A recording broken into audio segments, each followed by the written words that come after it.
Blog Talk Radio.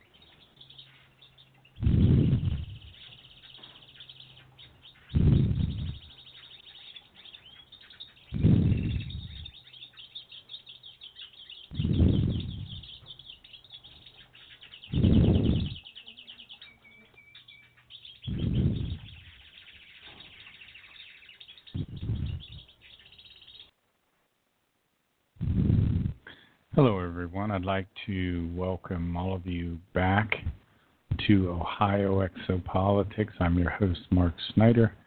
We're going to talk about a contact report here called Askets Explanations, Part 4. A little bit at the beginning of the show, and then we'll get into various readings from the psyche and the might of thoughts. The title of today's show, I think I put down, is to build up one's own inner nature in line with the creation nature. And there's a whole section in the Might of Thoughts about that. But I thought it would be interesting to talk about Billy's second mentor, a woman named Askets, who was from the Tao universe. I'm trying to remember the date of the first contacts with Askets. I think she came... I'm thinking 1953 was that first contact when Billy went to the Great Pyramid with Askets. And we're going to talk about a time travel today where Billy went back to the time of Emmanuel. We're also going to talk about the origins of the Great Pyramids, the Great Deluge, which occurred in 9545 BC, and we're going to talk about how the horse originated from North America and how there were extraterrestrials here about 2.5 million years ago that annihilated themselves. We don't have a lot of information about that, but I thought it would be good just to cover some of these contact report items. Some of it I'll just read, and some of it I'll just discuss. And this explanation comes from September 11th, 1964 in Morali, India. And I'm trying to just think to myself quickly here if that would have been probably Billy's last. That last year of contacts with Askets. Askets, anyway, was a woman from the Tao universe. The Tao universe is our sister universe. It's 46 trillion years old, just like our universe. Our Dern universe is adjacent to the Tao universe. The Timurs are descended from the Lyrians. They developed some very, very advanced technology that allowed them to traverse the barrier between the two universes. I think some thousands of years ago they did that, and then Askets people, the Timurs, then populated this other universe. One thing that's interesting about the Tao universe is the stars are much closer together, and therefore the people on different worlds are much closer together. That makes space travel a little easier. Now, we're not going to be doing space travel per se in this contact report, but we're going to be doing something called a time travel transmission. And it took about 10 minutes to do it, I think. And there was a jump in which they go from one epoch to another. So there's this whole procedure that leads up to the time travel transmission. So that takes about 10 minutes. Then they do an actual jump, and they go from one epoch to another, and that lasts for only a second. And Billy described the whole transmission as a quite weird thing in that the surroundings of the ship slowly shimmered and then suddenly simply no longer existed. It was as if they no longer corporally existed. So let me read what Billy says here. Somehow I felt transferred into something which I sensed as being eternity itself, and in which an indescribable silence and endless calming peace and enormous love ruled. And this is the same experience that Billy would have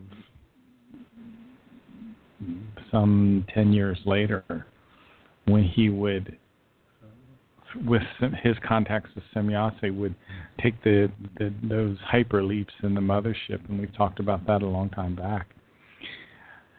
But the actual procedure from a technical viewpoint remained a puzzle to me, Billy says, and certainly I will no longer be able to solve this because I am unfortunately completely ignorant in regard to the technology.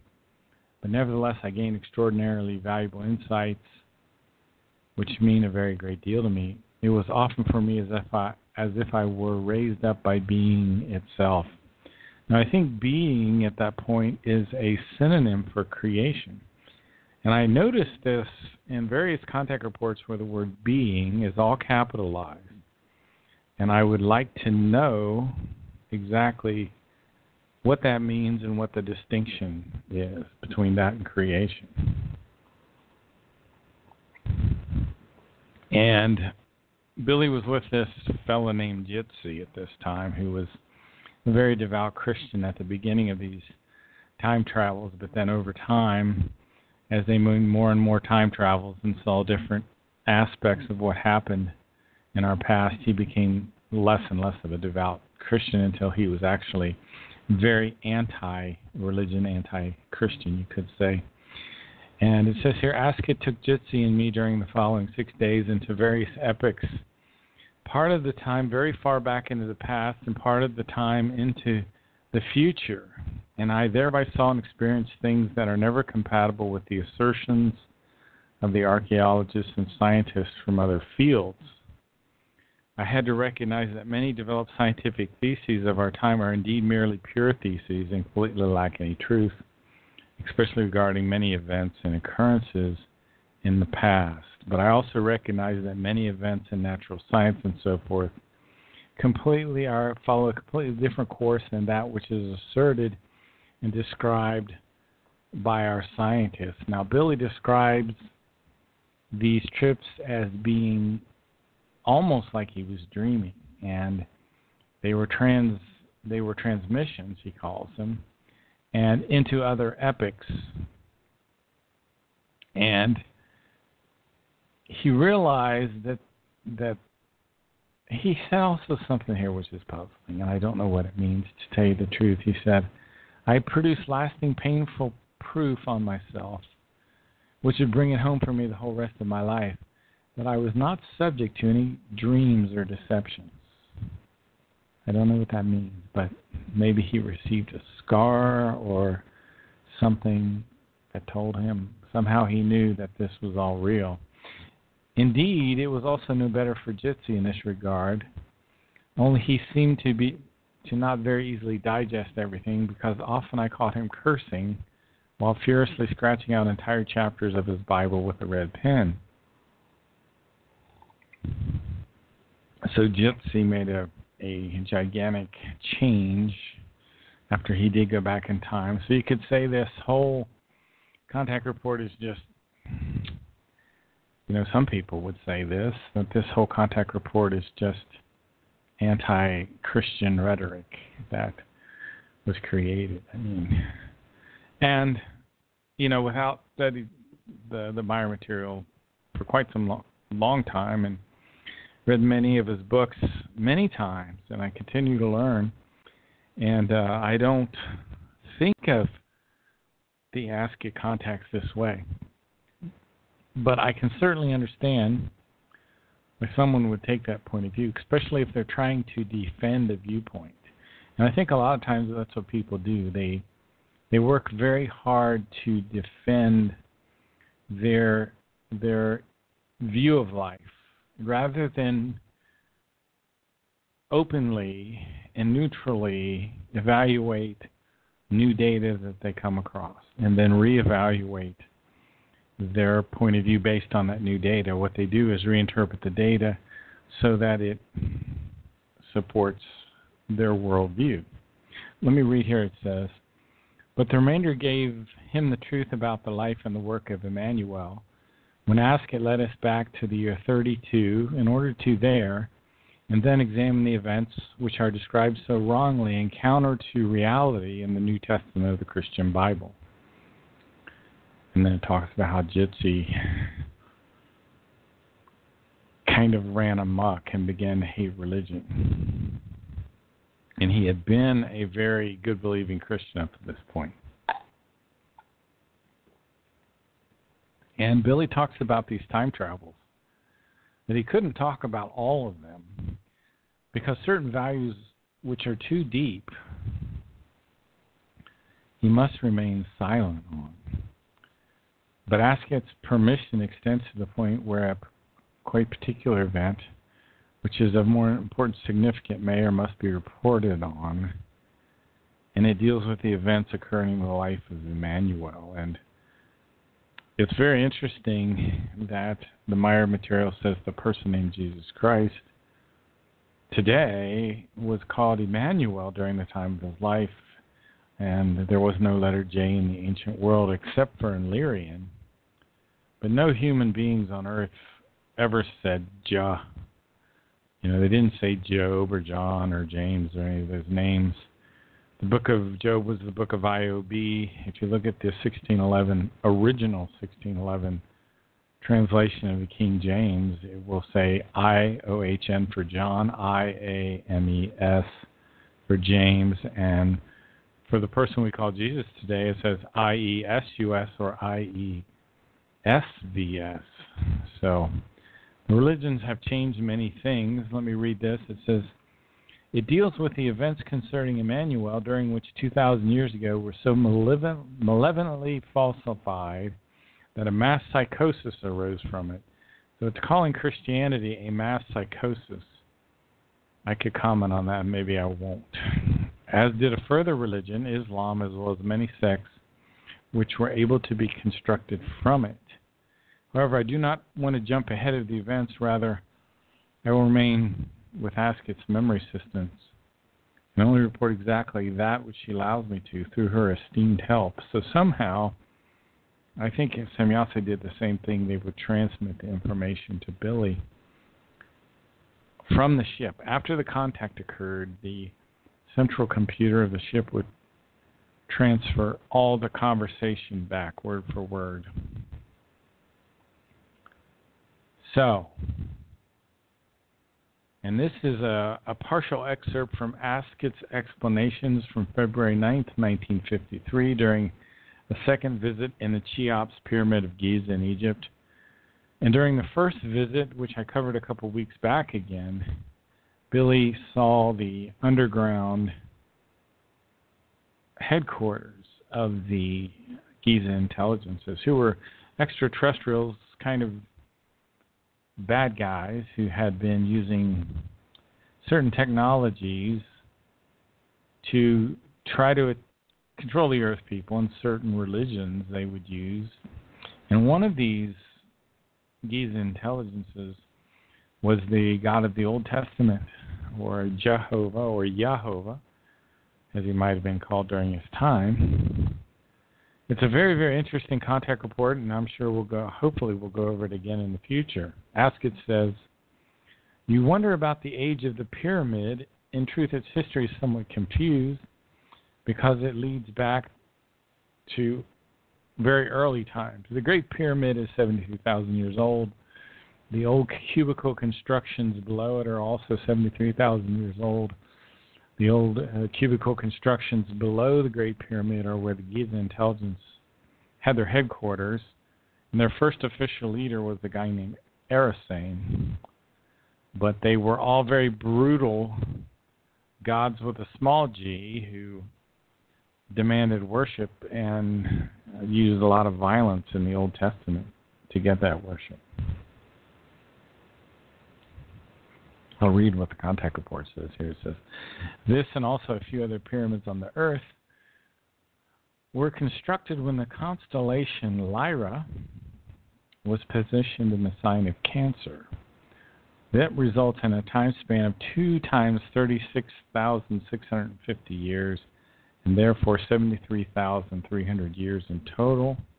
And it says you must calculate 2 times 36,650 years back from the time of Hegira, I don't know who that is, in order to obtain the correct figure. Then it talks about the Great Flood. And one of these great floods, I think there were multiple, occurred 9,545 BC.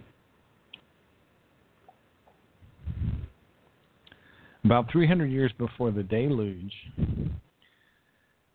there was a fellow that started to have these visions of this great comet and this flood that was coming. But let me read what it says here.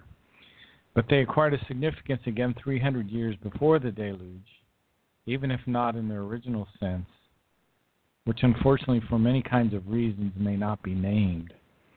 But it still has to be explained that the erroneous assumption of all the Earth scientists about the time of the Ark deluge, and just as the very wrong but umpteen thousands of years as are the erroneous calculations to which they have succumbed about the times of the various kings and emperors. So I guess we've got the times all wrong with the Great Pyramid. The actual time which was handed down to you earthlings of the deluge of the Ark is also greatly falsified because it occurred nearly 100,000 years ago. So I think there are multiple floods. Let's continue. And therefore, must be calculated to be very much earlier than the lifetime of King Saluk, who had overtaken an important role in regard to the pyramids. So this King Saluk lived about 300 years before the Great Deluge. And he had a son named Sarid who could see into the future. And he had this dream where he saw a great comet, which pulled along 7 smaller comets. These smaller comets slammed into the Earth, collided with the Earth, and created terrible roaring sounds. And a darkness came upon the Earth. Sarid saw countless humans die because of the impacting 7 smaller comets. So Sarid reported his bad dream to his father, who summoned all the astrologers and scientists. And they started what does it say here? By means of difficult work and written records, they found out that in the course of 300 years, a gigantic comet would fall to the Earth, throwing it out of its orbit and turning it in its course. In order to keep from having the survival of terrestrial humanity put into question by this expected catastrophe, King Saluk ordered that the already existing pyramids be prepared as protection stations. So what they did is they brought in all this food and stored it underground. They went into the pyramids and into these cubicle constructions that would be later inhabited by the Giza intelligence. And they covered the pyramids with a kind of covering. They watertight sealed it. Let me read what it says here. Over the following 300 years, the pyramids were maintained, and also their outer sides were covered with very thick layers of lime. So that's what it was, in order to keep the water out. In the writing of that time, they also fabricated signs in the layer of lime which told of the coming events, so that they would not be forgotten by anybody. I wonder if any of those are still there. When the gigantic comet came, interestingly, this comet is called the Destroyer, and it's from another space-time configuration. So there are 7 space-time configurations in our universe. The Plejarians' homeworld is in a different space-time configuration than the Earth, but it will continue. The comet turned the Earth, flooded it with all the bodies of water, and destroyed and annihilated everything which was at its mercy. Only a few masses of humans and animals of all kinds survived. Without the constructions for their protection, and once again humanity had to find a new start after this catastrophe. It says originally the pyramids and their construction led back to the sons of heaven, those who travel among the stars, those who were actually settlers of this world. So there were extraterrestrials who kind of designed the Great Pyramids and did a lot of the work. Now this comes from February 11th, 1953. And it has to do with all the horses, where they came from. America, the continent, the American continent, was inhabited by humans of extraterrestrial origin, from spacefarers and their descendants around 2,500,000 years ago, by your time reckoning. And it talks about how they invented atomic bombs and exploded them in a blitzkrieg, and they depopulated a large part of the continent. So lots of animals became extinct. And they talk about one species of animal called the hipparon, Hipparon, which, however, was not a direct ancestor of the actual horse. Even today, many millennia, you still name many regions of this continent the same as they were in earlier times. It says here, interestingly, that there are sites of former cities which stood there many, many thousands of years ago and have been melted by atomic hells into glass-like masses. The best preserved testimonies have become curiosities in your time because the earth human does not know about their genesis. But very well known in this regard are names like Death Valley. So this must be Death Valley in the Valley of Fire, it says. It says, but very well known in this regard are names like Death Valley, which, however, also still have a relationship to other events in the present day. The Valley of Fire near the city of Las Vegas is another witness to the past and timeless atomic insanity of humans who populated the earth again and again. So there was a nuclear war 2.5 million years ago, which wiped out a whole bunch of stuff in the American continent. There was a great war about 150,000 years ago, after the time of Pelagon, the Ishwish, where the earth was devastated. There was also a great war going back about 12,000 years ago, which about destroyed the earth with Atlantis and Lemuria. Atlantis and Lemuria, the first Atlantis and Lemuria goes back 133,000 years, I believe. There are actually two Atlantis and Lemurias. I only know certain things about one of them. I'm hoping that in the future I'm able to get more information on that. Anyway, that's Askets Explanations Part 4. I just followed a kind of strange urge just before the show to cover that. I hope some of that you'll find interesting. Now I'm going to jump over to the book called The Psyche, which has some astounding stuff about the subconscious in it.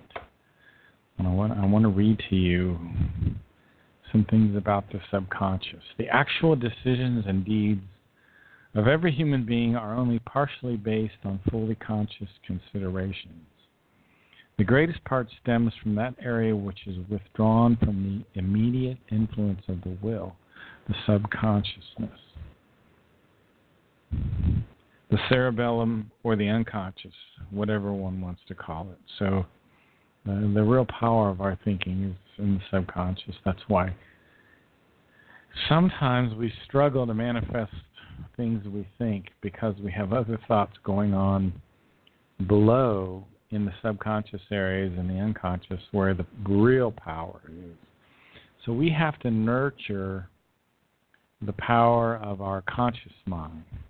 And what that means, we have to nurture good thoughts, neutral thoughts, so that they grow and become more powerful. Let me continue here. It says, there in the most concealed and undecipherable depths of the brain, all actions and emissions are prepared, which to a large extent determine the course of life and the destiny of life of the individual human being. Nevertheless, nothing could be more misguided than the opinion that the human being has no influence over the whole course and direction of his or her life. So good thoughts lead to good feelings lead to good habits lead to good circumstances. You are the master of your own destiny. You're the forger of your own fortune. You create your own good luck. It would be false to think that the human being is merely an inactive spectator of their own destiny, driven only by all dark or illuminating powers and events, on the basis that individuals at the mercy of their heredity, the education, and the environment. Since precisely here the personal power of the thoughts and the personal life attitude of each individual steps into action. Exactly here the circumstance is useful for each human being that precisely this hidden source of his or her decisions, deeds, actions, and wishes, the subconscious, the unconscious, can even be enormously widely formed through absolutely conscious thinking. Now that's interesting. Is that saying that somehow we can, through conscious thinking, affect the subconscious? Let me read that again and see if we can get a better idea of what this is saying. Exactly here the circumstances is useful for each human being that precisely this hidden source of his or her decisions, deeds, and actions, the subconscious, the unconscious, can even be enormously widely formed through the absolutely conscious thinking. So our conscious thinking can affect the unconscious.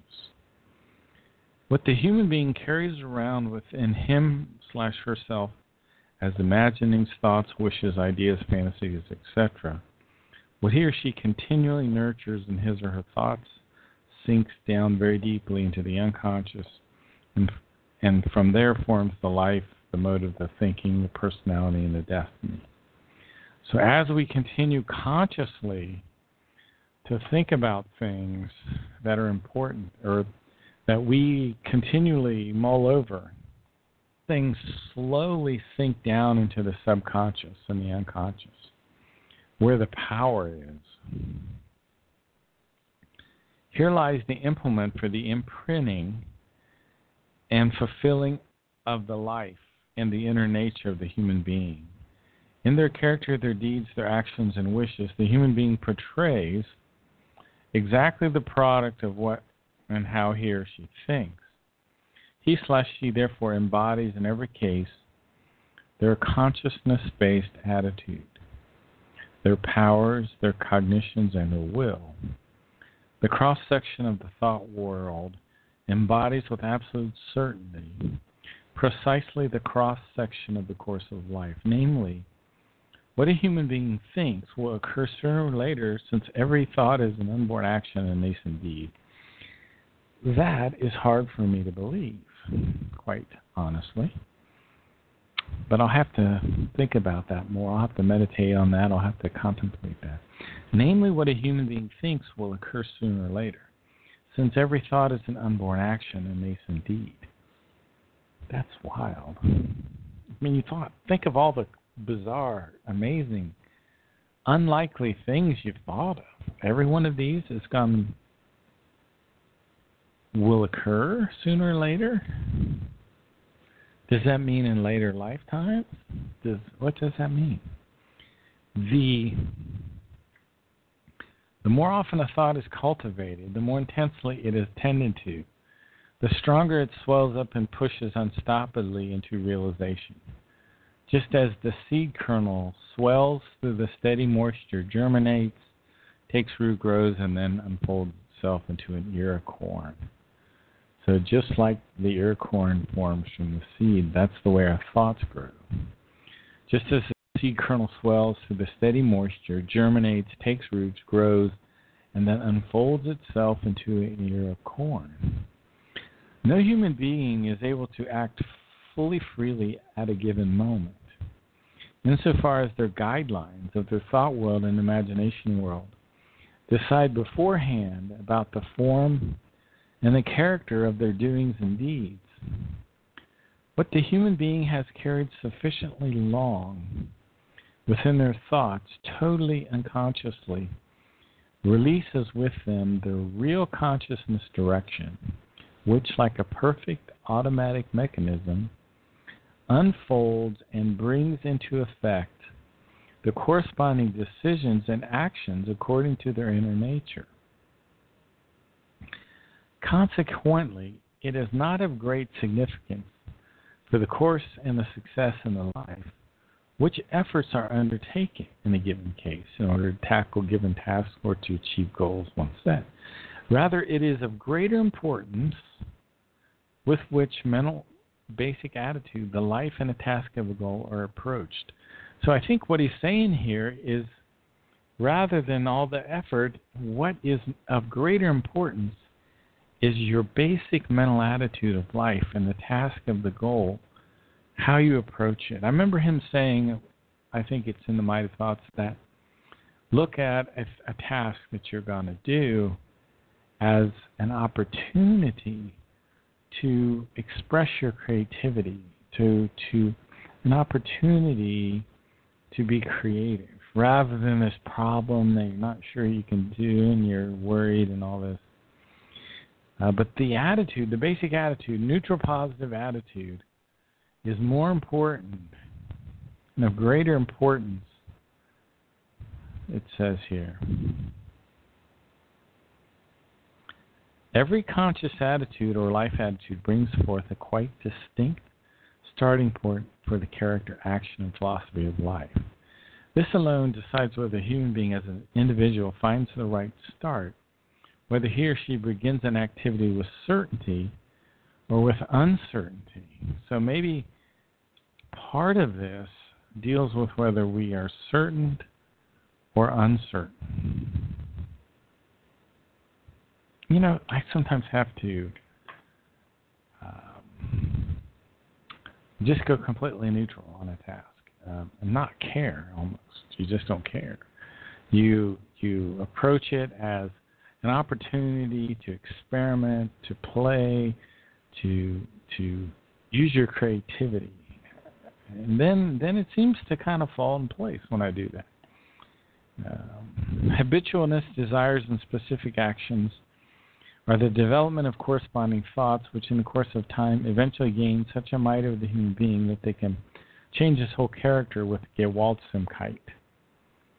That's when the thoughts have become no longer neutral positive, because the Gewalt is a noun, and there is no English word that conveys the true meaning of Gewalt. Gewalt is a brutal execution of elemental might and force, above all other force, this Gewaltsamkeit. Imprint their stamp upon him, and insignificant thoughts, wishes, and fantasies continuously and daily nourished become all-controlling demons. So be careful if you have certain thoughts that tend towards addictions. Any thoughts, any activities which seem to run like an addiction. Drinking too much, or eating too much, or you insert your addiction, whatever that might be. Be careful of those things, because those are things which run out of control. Even the thinking about something negative. I've, had a a bad circumstance occurring at work or any place, anytime, and that you start to obsess over and you're constantly thinking about, you're fueling that, you're giving that more power. But you don't want to continuously nourish these, he calls them demons. And, of course, they're not physical. They're not these spiritual beings. This is symbolic, an analogy he's drawing. There really are no demons and angels, according to my information. But one is able to destroy these again if one deprives them the power of life, namely the thoughts and imaginings from which they originated and became nourished. Thoughts form every individual life, which every human being can attentively test for himself or herself, and everyone will find the fact confirmed. As rich as a life was in good, forward-pointing and life-promoting thoughts, as great and life-promoting were the successes, as much with nonsense, despondency, pusillanimousness, and life-incorrectedness. It contained as rich it was with the disappointments, privations, and sorrow. So negative thoughts produce negative circumstances in life. Only strong, broad-minded, and courageous thinking leads the life upwards, whereas the weak, narrow-minded, and faint-hearted thinking oppresses, breaks down, and finally destroys everything. So narrow-minded, weak, faint-hearted thinking. You don't allow those to occur. Thus, fundamentally, every single human being, indeed, even every family and every nation, has to live exactly the destiny and the life which in the thoughts they have prepared for themselves. So the thoughts you put out result in the life you lead. Pity would be fully out of place, because every single human being, every family in each nation could help themselves if they would only want to. So no pity, I guess, right?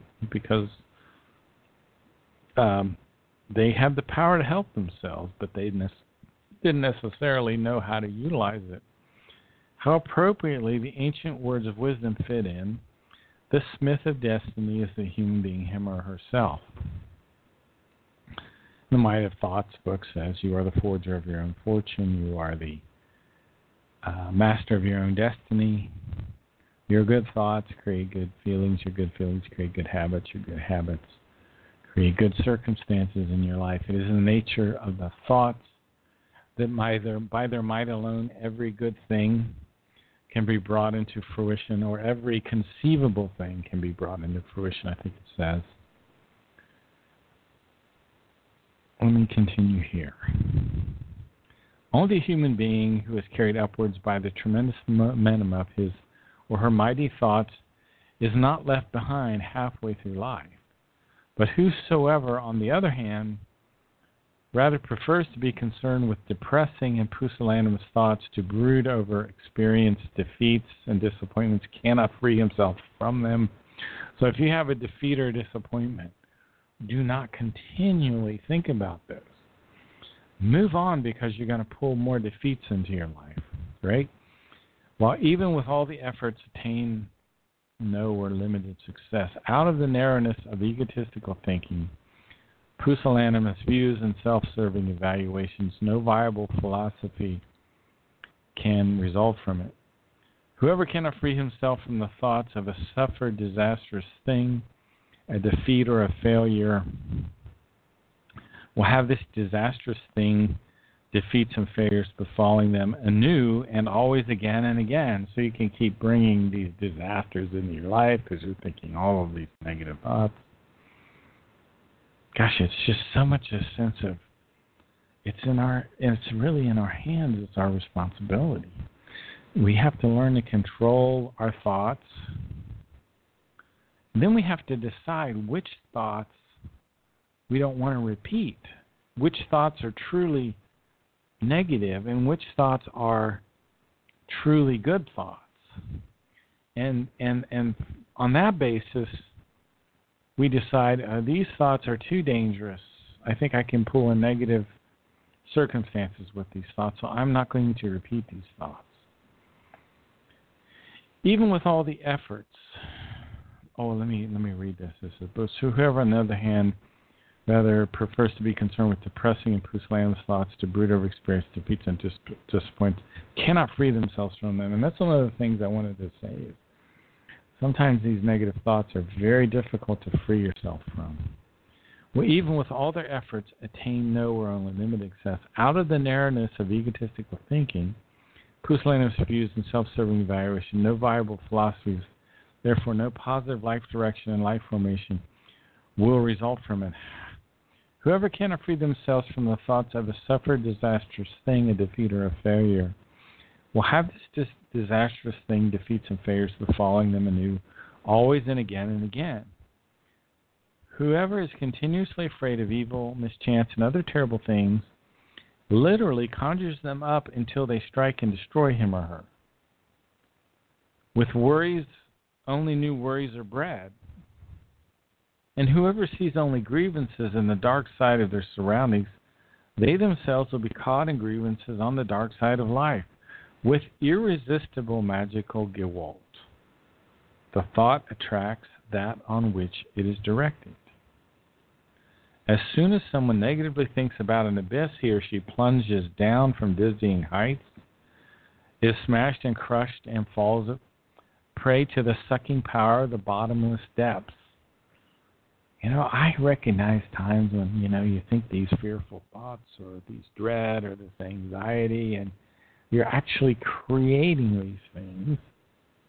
Only in reality, it is only the reflection of his or her thoughts. So this is reality, in a sense, is the reflection of your thoughts. Only a consciousness-possessing individual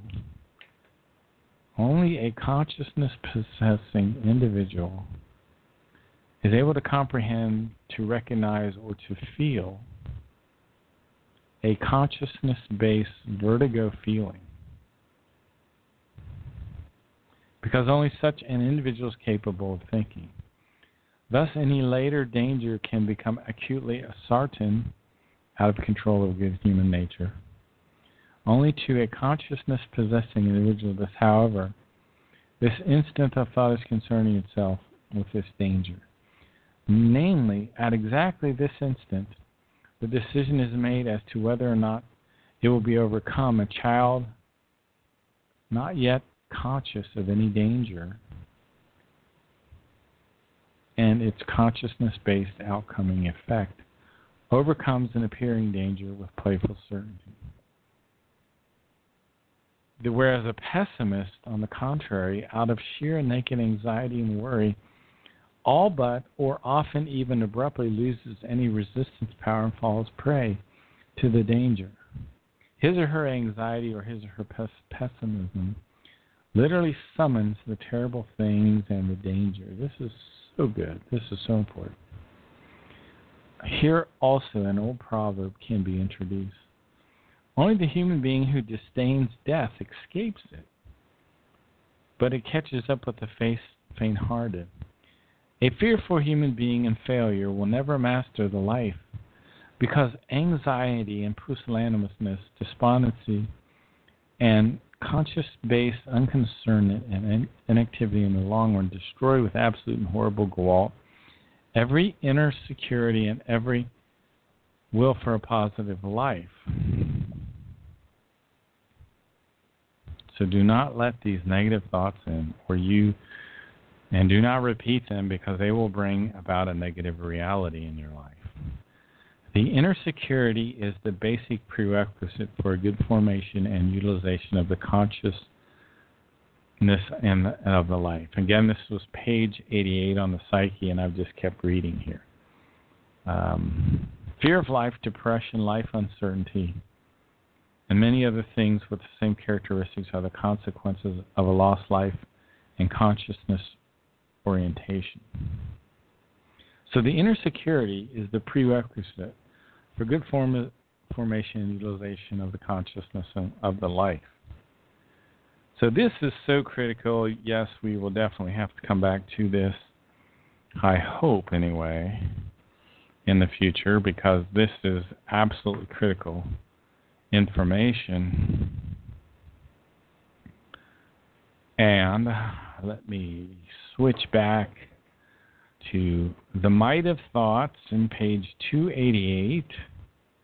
And this is kind of what I entitled the show about. I don't want to go off on so many tangents.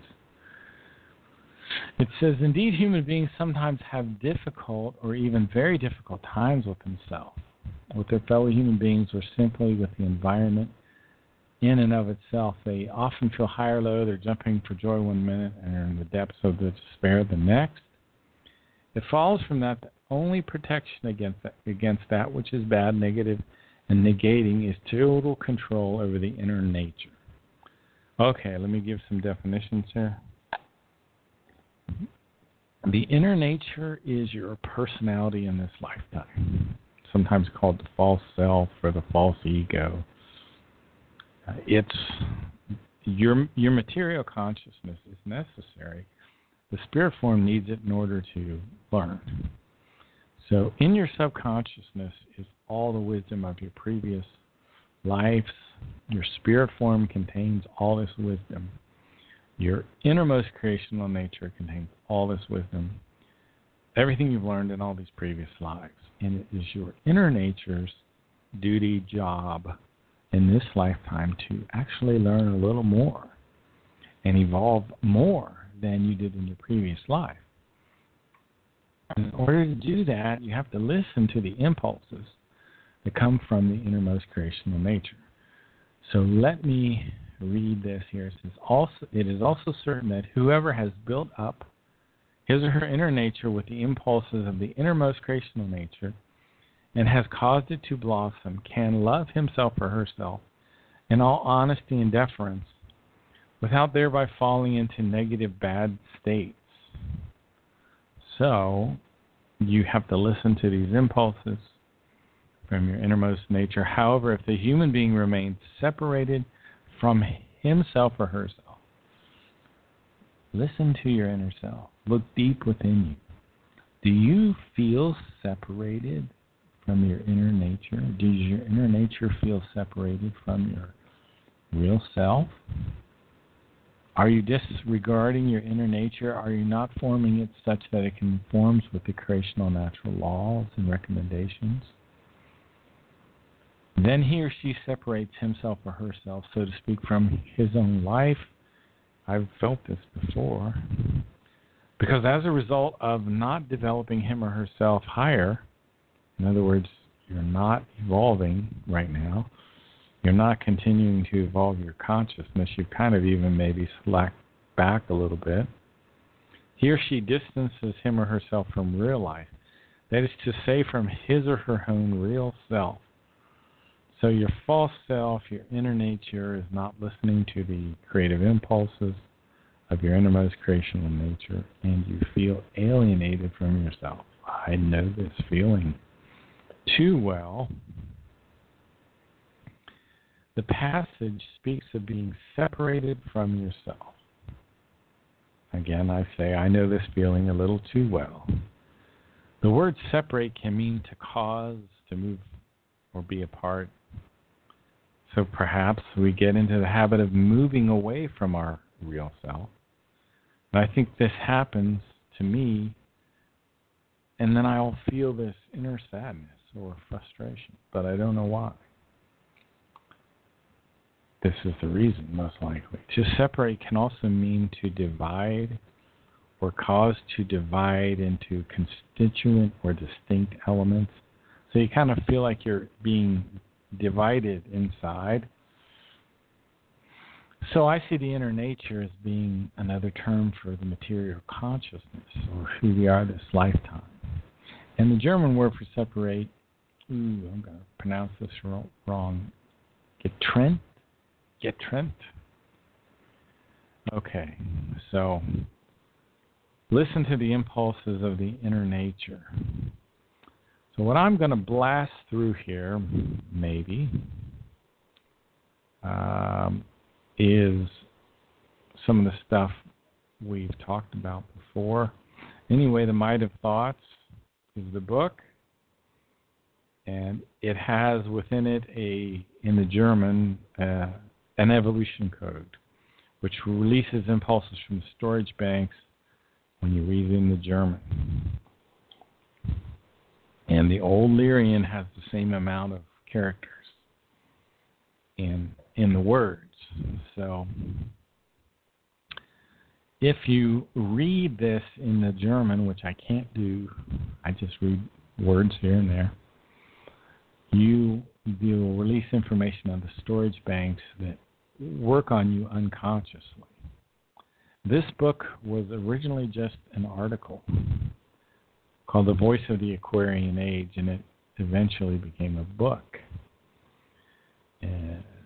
And it has a long foreword, which was written by the wife of Guido Musburger, and she talks about consciousness being like trees, and she says, so this book which lies before you is dedicated to a humankind that's ill in its consciousness. So we here on Earth, Earth humans, we're ill in our consciousness. And that's why we're destroying our own world.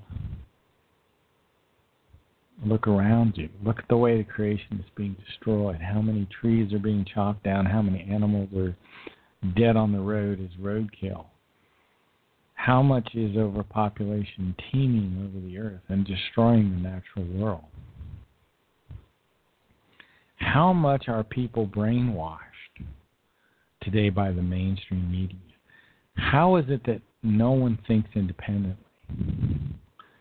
When no evolution of the consciousness can come about unless you have independent thinking. But our thinking is becoming more and more stunted because of television, radio, the internet, magazines, books. So in the great mass, there are only a few people who are thinking independently. That's why we have, I don't want to be too negative here, but so much of the people on the left, and people on the right too, of course, but so many of the people on the left are so absolutely brainwashed. So thoughts, what are thoughts? Thought is an idea and or opinion produced by thinking or occurring suddenly in the mind. When you're thinking, you're using your mind. So we have to learn to think independently.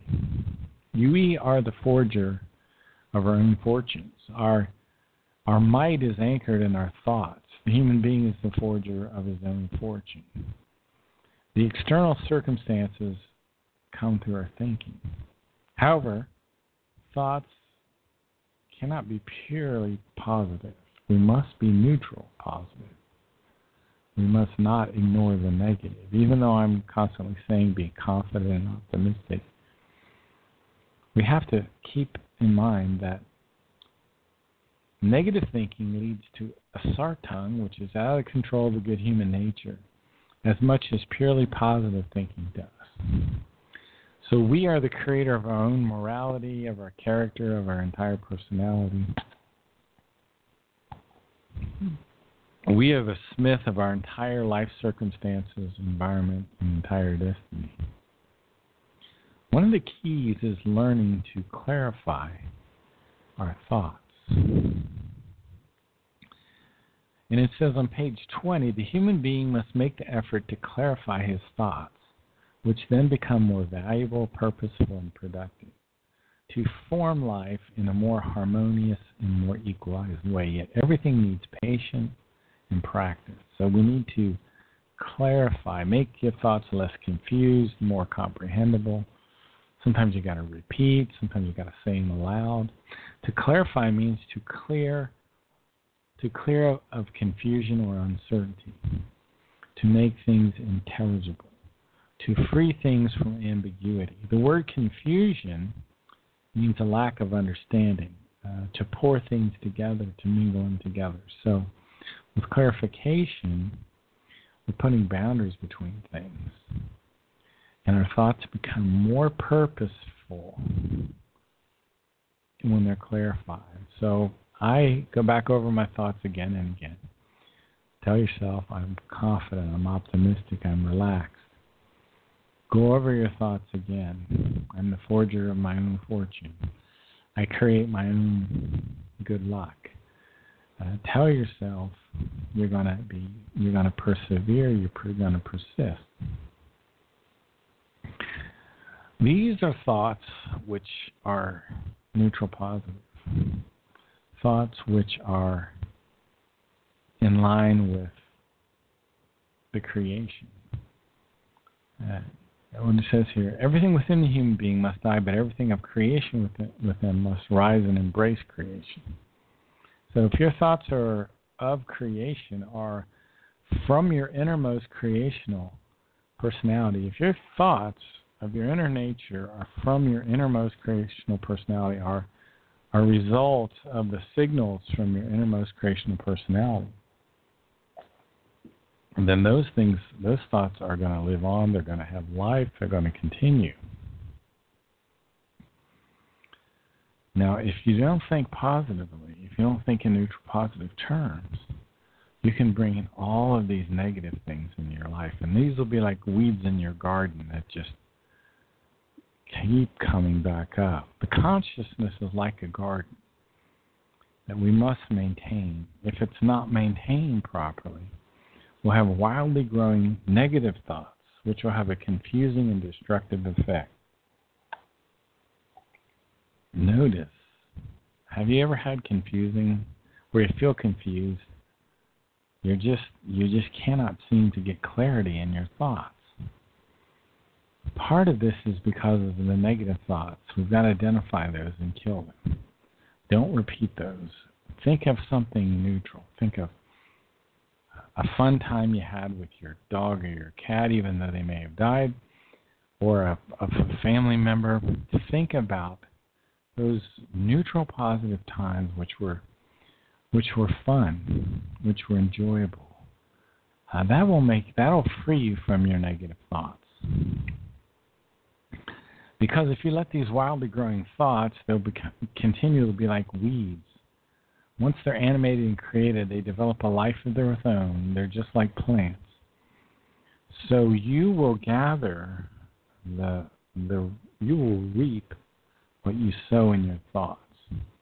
Negative repeating thoughts occur with psychically disturbed human beings. I've been there. I've had this. Where you only see black, and therefore your perceptive ability becomes very limited. Whereby the world of thoughts also inevitably falls prey to those limitations. In other words, your thoughts are forced into a cycle in which the same thoughts appear over and over again, where these thoughts rotate. Don't rotate. Try to rotate some good positive thoughts and build up your inner nature in line with the creation nature, or with your innermost creational nature. Listen to the impulses of your innermost creational nature, and you won't be feeling internally separated or internally divided. I hope you've enjoyed the show. You're listening to Ohio Exopolitics. I'm your host, Mark Snyder. We'll talk to you tomorrow. Have a good day.